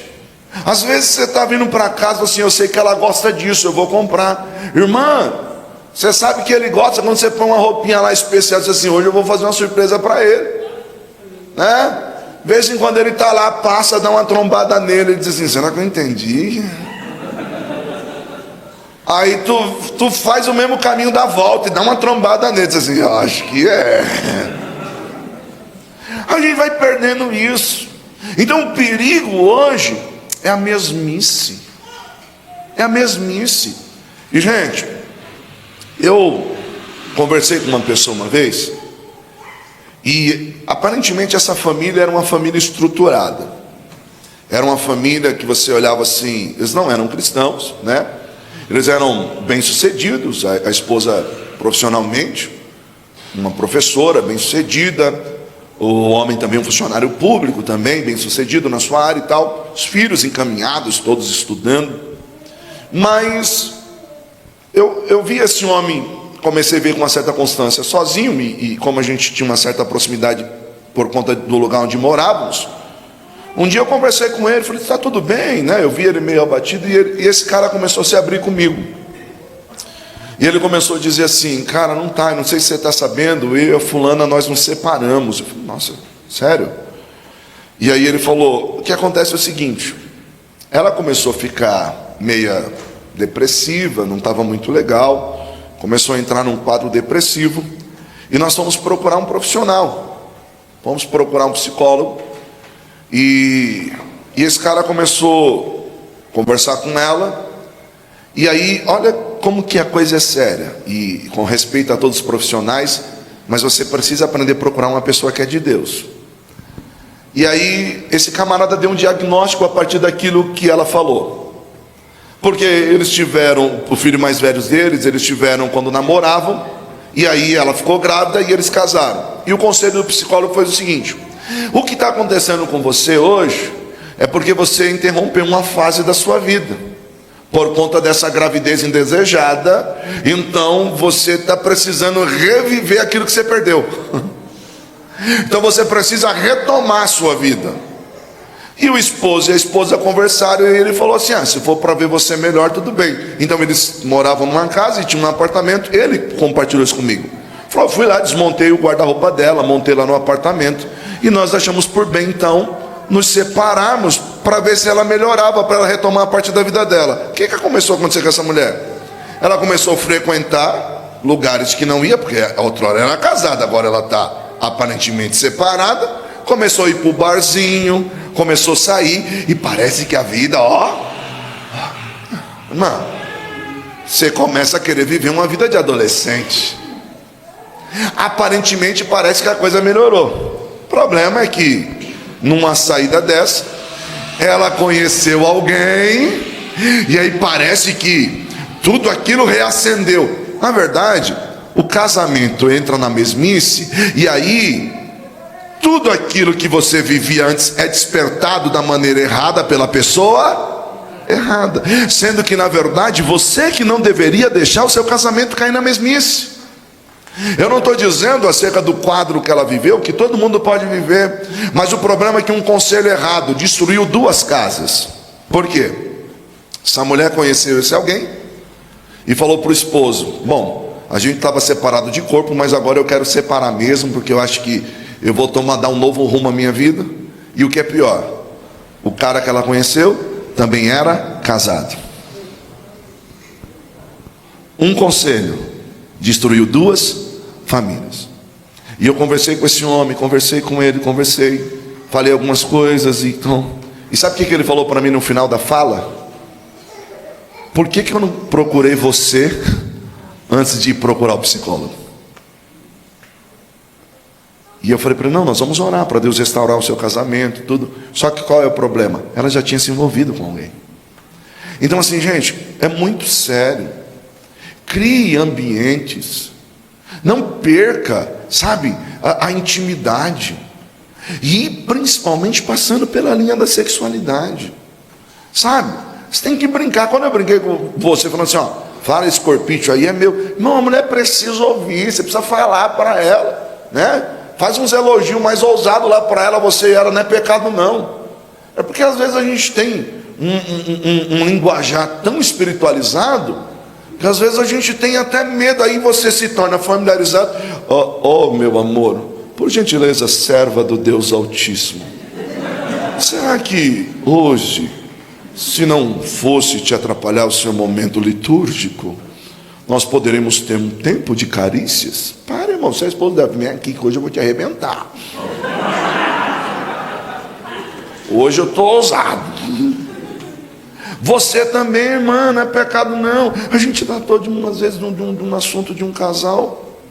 Um tempo, irmãos, estavam quase 4 meses sem ter momento íntimo. Irmão, isso é muito, é perigoso. Mas sabe qual que é a desculpa? Ele não me procura, ela não me procura. Ele não me procura, ela não me procura. E eu vou lhe dizer uma coisa: alguém vai ter que ceder. Por quê? Porque vai criando uma barreira. Porque, irmão, sexo tem a ver com preparação. O seu corpo se prepara para isso. Sangue, precisa mandar sangue para lá. E às vezes, irmã, você vai ter que dar uma ajuda para o varão. Porque eu estava dando uma palestra numa igreja e tinha 2 palestrantes. Eu era e tinha um médico. O médico estava falando da parte física, da saúde. Ele estava falando para os homens. Falou: gente, o órgão masculino, ele precisa de circulação de sangue. As veias são muito fininhas. O que é a ereção? É o sangue que bombeia para lá. Essas veias se enchem e o nosso amigo fica firme e forte. O problema é que as veias são muito fininhas. E aonde não há circulação de sangue, o que acontece? Morre, não morre? Por exemplo, se o seu braço parar a circulação de sangue, vai começar a mudar de cor e daqui a pouco morre. Pastor, o que é que o senhor quer dizer? Ressuscita, ó terra, ó vale de ossos secos, meu amor. Irmã, mas às vezes vai precisar de um preparo. É você que vai ter que quebrar o gelo. Cara, tá lá meio com medo, meio preocupado, e a irmã vai deixar ele à vontade, vai ter que ter um pouco mais de paciência. E aí, palavras do médico. Olha o que o médico falou: boa parte dos remédios que são usados para ajudar na ereção masculina, ele disse que grande maioria deles, o teste começou como um remédio de pressão, porque o remédio de pressão é um vasodilatador. E aí ele estava dizendo o seguinte, que criou-se um remédio de pressão, só que tinha um outro sintoma, deixava o camarada animado. Então ele estava dizendo o seguinte, não há problema, se você precisar, não tem problema, isso faz parte. É que o homem tem um tabu, então ele prefere se fechar, fugir, do que conversar sobre. Então nós conhecemos algumas situações que o homem fica irritado, ele fica nervoso, e ele prefere não tocar no assunto, e ele foge. Aí o que acontece? A esposa diz assim, ele não me procura. E por que ele não está procurando? Porque psicologicamente ele está com medo. E aí o que precisa? Alguém precisa ajudar um ao outro. Então faz parte de ser um casal. Irmãos, a idade chega para todo mundo, a gente não pode se envergonhar disso. Às vezes a esposa precisa de um cuidado a mais, de um carinho a mais. Então isso faz parte, ou seja, eu estou lutando pelo meu casamento. Às vezes uma roupinha diferente já dá uma animada no varão. Mas não é pecado? Uma vez fizeram a seguinte pergunta para mim, pastor, fantasia é pecado? Eu falei assim, na verdade, a palavra fantasia, ela traz a ideia de nós pensarmos, fantasiarmos, já está aqui. Pecado é se você começar a fantasiar com alguém que não faz parte, que não é o seu cônjuge.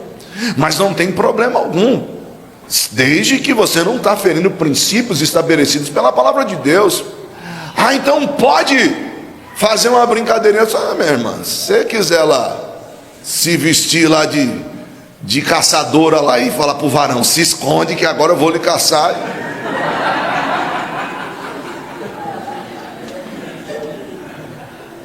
Olha ele atrás da cortina com os pés para fora.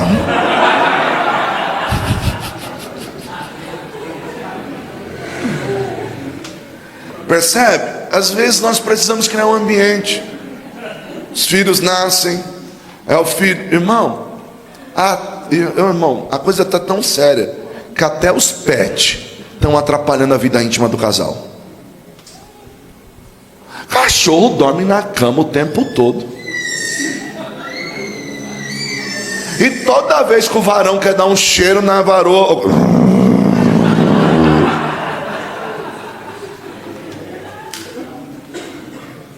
irmão, isso é o cão. Literalmente é o cão. Um homem procurou o pastor e disse assim, pastor, eu estou vivendo uma crise conjugal, porque todas as vezes que eu quero me aproximar da minha esposa, o cachorro está dormindo no nosso meio. Quando eu quero ter um momento íntimo com a minha esposa, o cachorro começa a rosnar para mim. E eu falo para tirar o cachorro, ela, não, deixa ele aí, bichinho. E o pastor falou assim, irmão, vigia, porque o cão quer separar vocês. E era verdade. Então eu preciso tomar cuidado com isso, irmão, muito cuidado. Aí eu quero ir, por conta das horas, a um quarto desafio, que eu chamo ele de um quarto pilar. Então, o primeiro, deixar. O segundo, unir. O terceiro, tornar-se uma só carne, perdas de direitos, união física com perda de direito. E qual que é o quarto desafio? Transparência. Ambos estavam nus e não se envergonhavam. Quando nós falamos de envergonhar, a expressão diz causar vergonha, humilhar, embaraçar, inibir, desprestigiar, diminuir o valor, desonrar. O texto está dizendo, eles estavam nus e não havia nada entre eles. Sabe o que é isso? Pilar da transparência. Mas por quê? Porque, irmãos, você já deixou, você já uniu, vocês são uma só carne. Vocês estão lutando ali 1 ano, 10 anos, 20 anos, 30 anos. E a gente precisa entender que a gente precisa atingir esse nível, a transparência. E a transparência se fala senhas, conta bancária, salário, e-mail, o Zap, o celular. Queridos, ela não precisa estar fuçando no celular, no seu celular toda hora, e nem você. Mas se precisar, pode, sim ou não? Sim. Mãe, empresta o seu celular aí. Para quê? Não só para ver um negócio que o meu está sem carga. Daí que eu ponho o seu para carregar. Empresta o seu aí. Tá. Tira a senha aqui para mim que eu não consigo entrar. Oh, não posso. Nós somos uma só carne. Nós temos a lei da transparência. Não é o contexto, mas eu gosto de usar esse exemplo. Sansão tinha um voto de nazireado com Deus. E ele mata um leão. E depois ele está passando pelo mesmo percurso. Ele sai do caminho para ir ver o cadáver. Ele podia? Não, ele é um nazireu. Voto de nazireado, ele não poderia tocar no cadáver. Só que quando ele vai lá, ele vê que tem mel. E o Sansão pega o mel, escute isso. Sansão pega o mel. E o texto diz que ele deu ao seu pai e à sua mãe, mas não lhes contou de onde veio o mel. Sansão está buscando doçura aonde há morte. Sansão está tocando em algo que não pode tocar. Por que eu citei esse texto? Se você tiver que esconder da onde veio o mel, então alguma coisa não está nos conformes. Porque se eu tiver que esconder da onde está vindo o mel, se eu tiver que ocultar para minha esposa, então peraí, alguma coisa tem.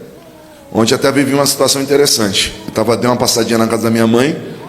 Aí eu olho, tem uma mensagem no meu celular, no Zap assim: oi, boa noite, tudo bem? E um coraçãozinho, coração verde, mas tinha um coraçãozinho. Aí estranho, aí eu cliquei na foto, uma foto de mulher de academia assim. Falei, estranho. Nem abri a mensagem, né, irmão? Nem abri. Aí depois chegou outra mensagem. Aí na hora que eu olhei assim, aí eu estava com a minha esposa na cozinha, eu falei, amor, deixa eu te falar aqui, ó, chegou essa mensagem aqui, eu nem sei quem é. Aí na hora que nós clicamos, era alguém oferecendo academia para treinar e tal, plano de academia. Eu falei, ufa. Ó, eu recebo, boa noite, tudo bem? Tudo, e você? Isso aqui é uma porta. Poderia lhe dar alguns exemplos de casais que romperam por causa de mensagenzinhas. Então assim, é até uma proteção para vocês mesmos. Meu celular está aberto para ela e o meu e vice-versa. Por quê? Porque a gente está aqui. Se aparecer qualquer coisa estranha, amor, ó, eu não posso ficar dando brecha. Eu estou querendo buscar doçura aonde há morte. Cuidado, irmão, deixa eu dizer uma coisa. Você pula, você fala a língua, você sapateia, você se move nos dons, mas cuidado, você não virou anjo. Você não virou anjo, não brinca não. Não brinca porque é perigoso. A gente usa o exemplo do José, lembra do José? Aí o texto diz que a mulher de Potifar foi e avançou no José e arrancou, né, a túnica dele, né, a capa. E ele correu. E aí alguém diz o seguinte: sabe por que ele correu quando arrancou a parte de cima? Diz assim, por quê? Porque se ficar para esperar arrancar a parte de baixo é mais difícil. Então arrancou a parte de cima, corre. Ou seja, fugir da aparência do mal. Então assim, gente, nós precisamos entender que a lei da transparência passa de nós estarmos tão unidos, tão íntimos, que nós atingimos esse nível. E isso é importante. Você sabia que chega um nível da transparência que você conhece um do outro? Você passa a conhecer os cheiros, você passa a conhecer os barulhos, é ou não é? Os cheiros, assim, esse foi o pai. Não foi, é o cheiro, foi ele que fez. Esse foi ela. Não é? Os barulhos um do outro assim, amor, foi você, não foi? Do que você está falando? Não, foi você. O seu é silencioso, mas é terrível.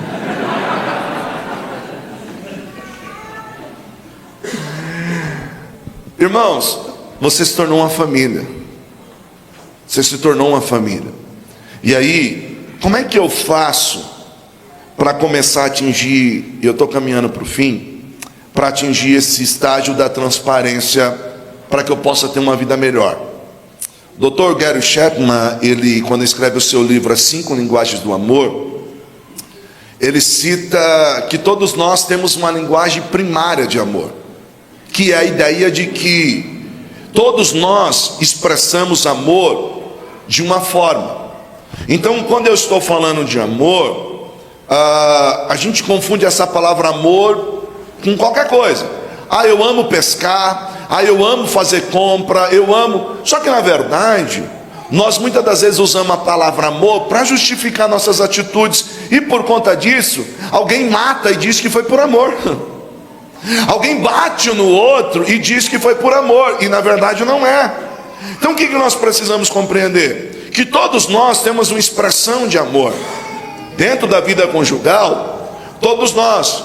E aí, se todos nós temos uma expressão de amor, como é que eu expresso esse amor? Como é que é a minha linguagem do amor? Só que eu preciso entender que nós somos diferentes de propósito e com propósito. Então, há pelo menos 5 linguagens primárias do amor. A primeira linguagem primária são palavras de afirmação. Por exemplo, tem gente que expressa amor por meio de palavras.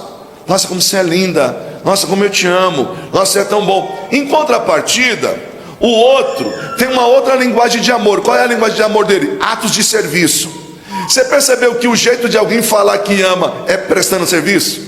Então assim, a pessoa está lá, eu sempre digo isso, eu gosto de usar o exemplo, eu sempre cito da minha sogra, porque eu sempre falo que ela tem uma linguagem de amor que é atos de serviço. A minha esposa falava assim, vamos lá na minha mãe? Vamos. Só que eu falava para ela assim, mas a gente vai na sua mãe, mas ela não fica com a gente.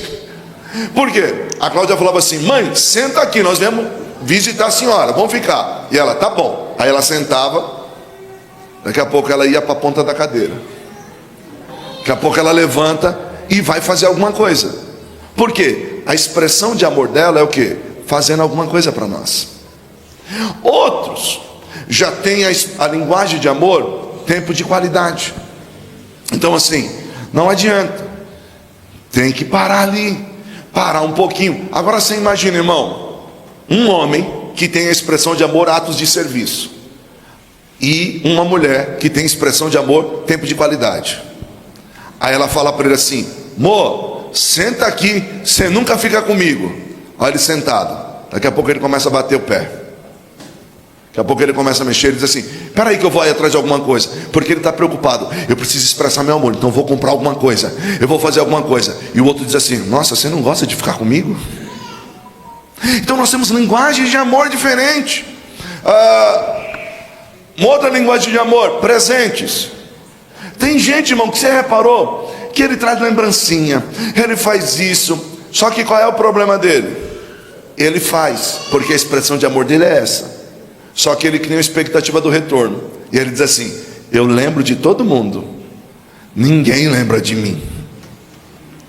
Só que para a gente finalizar, cada um de nós tem um tanque de amor. A questão é, sabe por que parece que o seu tanque de amor está vazio? É porque você está fazendo algo e está esperando receber o mesmo que você faz. Só que você precisa entender uma coisa, ele está tentando encher o seu tanque, só que ele está tentando encher de uma outra forma, porque ele tem a expressão de amor diferente da sua. Pastor, como é que a gente resolve esse problema? Poderia te dar uma palestra só de linguagem de amor, mas como é que a gente resolve esse problema? Lei da transparência. Eu preciso aprender como é que eu encho o tanque de amor do meu cônjuge. E se a linguagem de amor dela é tempo de qualidade, eu vou precisar, por amor a ela, ter tempo de qualidade. Se a linguagem de amor dele é tempo de serviço, e ele está dizendo assim, poxa, eu faço de tudo, e eu só ouço dizer assim: você nunca fala que me ama, você nunca fala que me ama. Ele está dizendo: cara, eu faço isso, eu faço aquilo, porque o jeito dele falar que ama é prestando serviço. Em contrapartida, você quer ouvir palavras de afirmação, porque é isso que enche o seu tanque. Então o que eu vou fazer? Eu vou me esforçar para conhecer o meu cônjuge, e mesmo que não seja a minha linguagem primária de amor, eu vou chegar para ela e vou dizer: amor, eu te amo, eu quero estar com você. Por quê? Porque o casamento é uma renúncia de si para poder ajudar o outro. E se nós aprendemos a fazer isso, queridos, nós vamos ser pessoas melhores. Eu encerro lendo 1 Coríntios 13, do 4 a 7. O amor é paciente, o amor é bondoso, não inveja, não se vangloria, não se orgulha, não maltrata, não procura seus interesses, não se ira facilmente, não guarda rancor. O amor não se alegra com a injustiça, mas se alegra com a verdade. Tudo sofre, tudo crê, tudo espera, tudo suporta. Mas como é que a gente consegue isso? Só tem um meio: Espírito Santo de Deus. Gente, sozinho ninguém consegue expressar o amor de Coríntios 13. E a gente chama o amor de Coríntios 13 o amor ágape. Só que se você for perceber uma coisa, tudo aquilo que eu li aqui não tem a ver com sentimento, tem a ver com decisão. Então o amor ágape passa pelas escolhas. Então entenda uma coisa: eu não perdoo porque eu estou sentindo de perdoar, eu perdoo porque eu decidi perdoar. Então perdão não tem a ver com sentir, tem a ver com decisão. Então quando nós falamos do amor ágape, nós estamos falando: você vai precisar tomar uma decisão. Mas pastor, quem é que vai me ajudar em tudo isso? Espírito Santo de Deus. Então eu quero dizer para você de forma simples: chama o Senhor para dentro do teu casamento, chama Deus para dentro do teu relacionamento. Porque de verdade, você já parou para prestar atenção? Pensa naquele culto que Deus falou com você, que o céu abriu, que você chorou, lavou a alma mesmo, e diz assim, de dentro para fora. Nesse dia, irmão, você sair aí na porta, o irmão pisar no seu pé, o irmão vai dizer para você assim: desculpa, eu pisei no seu pé. Você diz assim: imagina, amado, foi eu que coloquei o pé embaixo do seu. Que você está tão cheio de Deus que você não quer briga, que nada. Então o que eu preciso entender? O meu casamento, a minha casa, a minha família tem que ser o altar do Senhor. Sabe por quê? Porque antes de Deus instituir a igreja, Ele instituiu a família. Portanto, deixará o homem o seu pai e a sua mãe, unir-se a sua mulher, e ambos serão uma só carne. Ambos estavam nus e não se envergonhavam. Então assim, não tenha vergonha do seu cônjuge, não tenha vergonha dela, não tenha vergonha dele. Sabe por quê? Porque, queridos, Deus te fez para dar certo. Deus fez vocês para dar certo. E se o seu cônjuge não está aqui, fique tranquilo, Deus vai visitar ele lá, vai visitar ela lá. Então eu quero chamar minha esposa: vem aqui, filha, e nós vamos orar por vocês. Nós queremos ministrar a vida de vocês. E com a permissão do pastor, eu queria que vocês colocassem de pé e segure a mão do seu cônjuge aí. Eu vou pedir para minha esposa direcionar essa oração, mas nesse momento você vai orar por ela e ela vai orar por você. Amém? Então vamos lá. Amém. Senhor, meu Deus e Pai, nós temos ouvido a Tua palavra, Pai Santo, tudo aquilo que o Senhor tem nos conduzido nesta noite, Pai. E eu quero pedir que o Senhor cure os nossos casamentos, Pai Santo. Cure as nossas vidas, Senhor. Nos torna melhores, Pai. Nos ensina a renunciar, Senhor, por um bem maior, que é o nosso casamento, Pai. Meu Deus, guarda, Pai Santo. Reconstrói, transforma, Pai Santo. Nós sabemos que o casamento é o alicerce da família, Pai. Então, Senhor, que este dia, Pai, venha ser um dia marcante, um dia de cura, um dia de restauração, um dia onde o Senhor venha aumentar o nosso amor pelo nosso cônjuge, onde o Senhor venha derrubar barreiras, Pai Santo, todas aquelas barreiras que têm se levantado, Pai. O Senhor coloca por terra hoje, sejam barreiras na mente, Senhor, sejam barreiras no coração, Pai, que nós possamos ser melhores, que o nosso casamento possa ser melhor, Pai Santo. Trabalhe em cada um de nós, Pai Santo. O Senhor é Deus que nos conhece, sabe bem onde nós precisamos melhorar, e nós já temos ouvido aqui, Espírito Santo, que sem a tua ajuda não tem como. Então move em nós, Espírito Santo, porque tu és o único que convence do pecado, da justiça e do juízo. Então venha nos mudar, venha nos transformar, que esse seja um marco, Pai, para o melhor momento das nossas vidas dentro do nosso casamento. Nós cremos que o Senhor faz grandes coisas, Pai. Então trabalha dentro de cada um dos casamentos neste dia.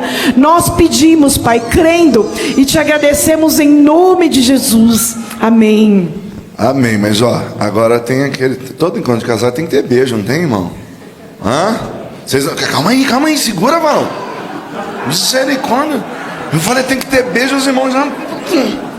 Calma, aí nós vamos fazer assim, você vai dizer assim, só para te lembrar, sabe esse corpite aí? Aí você vai dizer assim, é meu. Aí, depois que você falar, ela vai chegar em você e vai dizer assim, amém. Vamos lá. Topa? Quem topa, diga amém. Amém. No 3. 1, 2, 3. Vai lá.